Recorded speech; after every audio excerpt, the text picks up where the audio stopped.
What's up? Welcome back to another video. Today we are talking realistic relationships in writing. Now, quick disclaimer, I write sci-fi and I'm going to be branching eventually into fantasy. The things I write involve wars and stabbing and killing and running for one's life. So when I say realistic, keep in mind I'm saying realistic within the context of fiction. These tips apply to romances that are designed to be subplots to a larger plot, not for romance books specifically. With that being said, these are my top 9 tips and I'm gonna count the list down. So tip number 9. Whoa, I don't know how to count my fingers. I didn't plan that out before I put my hands up and then I just kind of panicked. Tip number 9, make them real characters. You wouldn't think I'd have to say this, but I have to say this. Because there are some characters out there that are just pretty cardboard cutouts and they exist for no purpose other than for our main character to fall in love with. They don't exist off screen. They have no outside goals or motives. They exist purely to be the love interest. You don't want that kind of character in your book. If you imagine cutting the relationship out of the book and you find that in the absence of the relationship, the love interest is boring and useless, then the love interest is boring and useless and should be burned with fire, on page or off page. Number 8, compatibility. Now, compatibility doesn't mean that they need to be the same type of people. Your characters can be vastly different as long as they share some key components that they can bond over or relate to or talk about. For example, 736 and Jason from my book Aletheia. They both have completely different approaches to conflict. 736's instinct is to attack and kill and mistrust, whereas Jason's instinct, on the other hand, is to hide, protect, and unite. But they share the struggle of PTSD and the way it influences them and their decisions. And some of their differences are things that interest each other. So for example, 736 is vastly interested in Jason's artistic inclination, whereas she has no artistic inclination at all. Jason is really interested in 736's down-to-earth, no-nonsense, no-denial view of the world around her, even though that's something that's more unfamiliar to him because he's more of an optimist. So basically, give them something about each other that they can like. If they have no reason to like each other, we can't really root for the relationship as a reader. Number 7. Give the relationship conflict. But for the love of Ceiling Cat, do not use the inability to communicate as the main source of conflict. You don't want your readers to spend the entire time just counting down the pages until they freaking talk to each other and figure it out. Instead, try to tie the conflict into the overall plot arc and themes of the entire book if you can, because that will make it resonate more with your readers. In Aletheia, the main conflict between 736 and Jason, once they're established as a thing, comes from them having to face the fact that 736 has kidnapped and even killed people that Jason could have either known or even grown up with. And she had to do this to survive.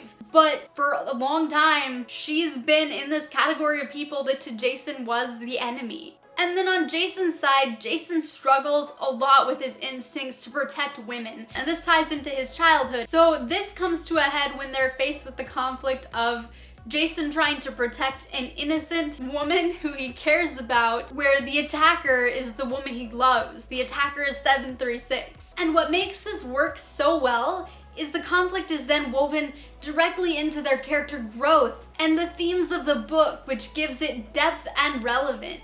And that leads us to number 6. Make the romance relevant to the story. Readers who love romantic subplots might not care about this one, but you know who will care? All of the other readers. There are a lot of readers out there who will just tune out and gloss over any romance that has no clear tie to the plot. And if you weave in any important information out of the blue in a romance scene, they're gonna miss it because they're not paying attention. The way to fix this is to make the romance impact the character's growth and decisions and how they handle the core conflict of the book. If you could take your book and cut out every romance scene and you find that at the end, the core plot of the book progresses exactly the same, you might have an issue where your romance isn't tied in enough with your main plot. For example, in Aletheia, Jason exposes 736 to bits and pieces of his world. And although that contributes in large part to the romance and them getting to know each other, it's also relevant because it exposes her to the people she's been kidnapping over the years and killing, and it forces her to view them as people and not just depraved. And that makes her come to terms with the fact that the things she's done to survive Division 7 over the years are a lot more horrible than she had previously seen them as. And this changes how she handles conflict as the plot progresses. As humans, we're most like the 5 people we are around the most. Odds are one of those 5 characters is gonna be the love interest. Number 5, romantic edging. Basically, tease your readers. They should be dying to have your characters kiss by the time your characters actually kiss. But don't you dare end the book without giving your readers release. No! If your characters are clearly into sex, and sex is teased throughout the whole series, and then you end the series without it happening, your readers are gonna be slightly annoyed. Now this can be achieved by having your plot keep your characters apart, and that way your characters can want each other with increasing desperation, and then when you're finally ready, stars can align and they can get together. This is something that should apply to all of the different stages of the relationship. Make your readers want it to happen before it happens. The worst part about insta-love is that it basically guarantees that we're faced with pages and pages of the exact same romantic scenes, just in slightly different locations, because there's no escalation. They start out there. So try to up things a little bit each scene. And remember, if things get too high up, you can always bring it down a notch with conflict or some other plot event. Remember, this also applies to a slow escalation of what they would do for each other in the context of the plot. By the end, they might take a bullet for that person, whereas in the beginning, they might not risk so much as a paper cut for each other. Also, keep in mind, a lot of readers lose all interest in a ship the second it docks into the port. 1 second we would give anything to have the characters be together, but as soon as their relationship reaches what we view as the highest potential their relationship's gonna reach within the series, all we can imagine is it sitting there and slowly gaining barnacles. And barnacles aren't sexy. Sorry guys, I'm not going to edit a sexy barnacle this time. Or am I? No, I'm not. The sexy leech is still haunting my nightmares. I almost regret making that leech sexy. Almost. Number 4, make the characters flawed. Yes, in relationships, people are generally wearing rose-tinted glasses, but you can let your character see through the rose tint to notice a flaw or 2 in the love interest, because this will make them feel more real. The love interest should never be described as the most handsome person ever in the world. The character hasn't seen everyone in the world. They don't have enough data to make that sort of comment. Again, in terms of subplots in fantasy and sci-fi, I'm not talking romance books, the love is gonna generally come almost entirely from what they experience together. You don't need to say that they're the most handsome person in existence to justify the love growing between your characters, because if that's the only thing keeping them together, you have a lot more issues. And you can make these flaws be things that aren't technically flaws, but are just things that your main character isn't generally into. Like maybe she's normally into really tall girls, but she meets this short girl that's super charming and she doesn't care that she isn't tall. She wants to be with her because that's what love is. It's fiction and we get a little bit of leeway here, but if they check all of the marks on their list, then that's gonna read too much like it was written and it's gonna break your reader's immersion. Number 3, dialogue. Romantic dialogue is always like half a centimeter. Yes, I said centimeter. The metric system makes way more sense than whatever the hell we use here in the US.